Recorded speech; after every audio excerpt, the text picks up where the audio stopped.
भागवत महापुराण कथा चतुर्थ स्कंद 15वां अध्याय महाराजा पृथु का आविर्भाव और राज्याभिषेक। श्री मैत्रेय जी कहते हैं, विदुर जी, इसके बाद ब्राह्मणों ने पुत्रहीन राजा वेन की भुजाओं का मंथन किया। तब उनमें एक स्त्री पुरुष का जोड़ा प्रकट हुआ।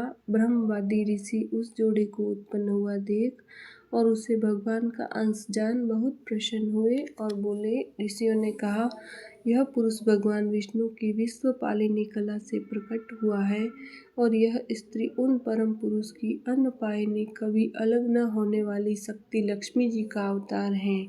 इनमें से जो पुरुष है वह अपने सुयश प्रधन विस्तार करने के कारण परम यशस्वी पृथु नामक सम्राट होगा। राजाओं में यही सबसे पहला होगा। यह सुंदर दांतों वाली एवं गुण और आभूषणों को भी विभूषित करने वाली सुंदरी इन पृथु को ही अपना पति बनाएगी। इसका नाम अर्ची होगा। पृथु के रूप में साक्षात श्री हरि के अंश ने ही संसार की रक्षा के लिए अवतार लिया है और अर्ची के रूप में निरंतर भगवान की सेवा में रहने वाली उनकी नित्य सहचरी श्री लक्ष्मी जी ही प्रकट हुई हैं। श्री मैत्रेय जी कहते हैं, विदुर जी, उस समय ब्राह्मण लोग पृथु की स्तुति करने लगे। श्रेष्ठ गंधर्वों ने गुणगान किया, सिद्धों ने पुष्पों की वर्षा की, अप्सराएं नाचने लगी, आकाश में शंख, तुरही, मृदंग और दुदुम्बी आदि बाजे बजने लगे। समस्त देवता, ऋषि और पितर अपने अपने लोकों से वहां आए। जगत गुरु ब्रह्मा जी देवता और देवेश्वरों के साथ पधारे। उन्होंने वेन कुमार पृथु के दाहिने हाथ में भगवान विष्णु की हस्तरेखाएं और चरणों में कमल का चिन्ह देखकर उन्हें श्री हरि का ही अंश समझा, क्योंकि जिसके हाथ में दूसरी रेखाओं से बिना कटा हुआ चक्र का चित्र होता है, चिन्ह होता है, वह भगवान का ही अंश होता है।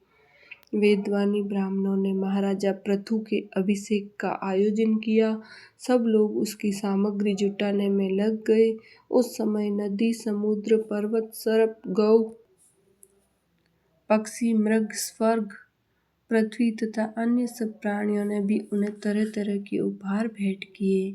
सुंदर वस्त्र और आभूषणों से अलंकृत महाराज पृथु का विधिवत राज्याभिषेक हुआ। उस समय अनेकों अलंकारों से सजी हुई महारानी अर्ची के साथ वे दूसरे अग्निदेव के सदृश जान पड़ते थे। वीर विदुर जी, उन्हें कुबेर ने बड़ा ही सुंदर सोने का सिंहासन दिया तथा वरुण ने चंद्रमा के समान श्वेत और प्रकाशमय छत्र दिया, जिससे निरंतर जल की फुहियां झरती रहती थी।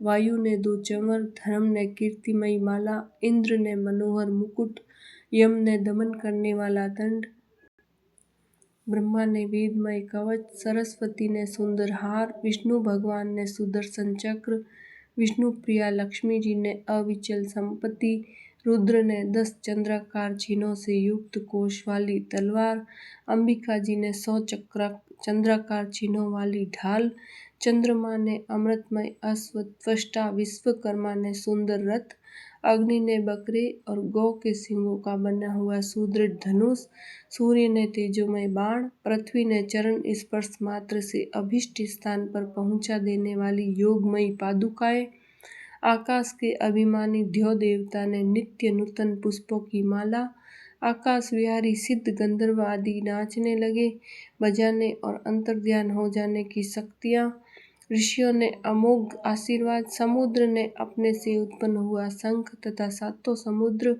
पर्वत और नदियों ने उनके रथ के लिए बेरोक टोक मार्ग उपहार में दिए।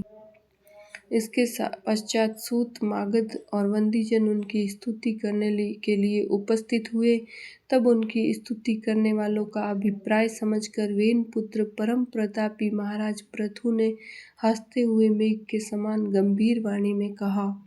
पृथु ने कहा, सौम्य सुत, मागध और वंदीजन, अभी तो लोक में मेरा कोई भी गुण प्रकट नहीं हुआ, फिर तुम किन गुणों को लेकर मेरी स्तुति करोगे।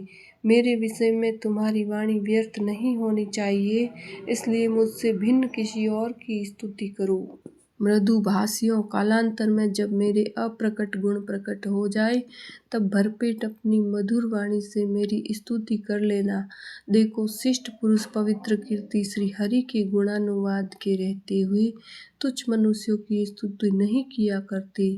महान गुणों को धारण करने में समर्थ होने पर भी ऐसा कौन बुद्धिमान पुरुष है जो उनके न रहने पर भी केवल सम्मान भावना मात्र से स्तुति करने वालों द्वारा अपनी स्तुति करवाएगा। यदि यह विद्याभ्यास करता तो इसमें अमुक अमुक गुण हो जाते। इस प्रकार की स्तुति से तो मनुष्य की वंचना की जाती है। वह मंदमती यह नहीं समझता कि इस प्रकार तो लोग उसका उपहास ही कर रहे हैं।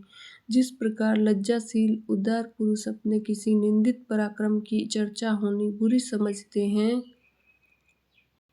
उसी प्रकार लोक विख्यात समर्थ पुरुष अपनी स्तुति को भी निंदित मानते हैं। सूतगण, अभी हम अपने श्रेष्ठ कर्मों के द्वारा लोक में अप्रसिद्ध ही हैं। हमने अब तक कोई भी ऐसा काम नहीं किया है जिसकी प्रशंसा की जा सके। तब तुम लोगों से बच्चों के समान अपनी कीर्ति का किस प्रकार गान करावें। बोलिए श्री कृष्णचंद्र भगवान की जय।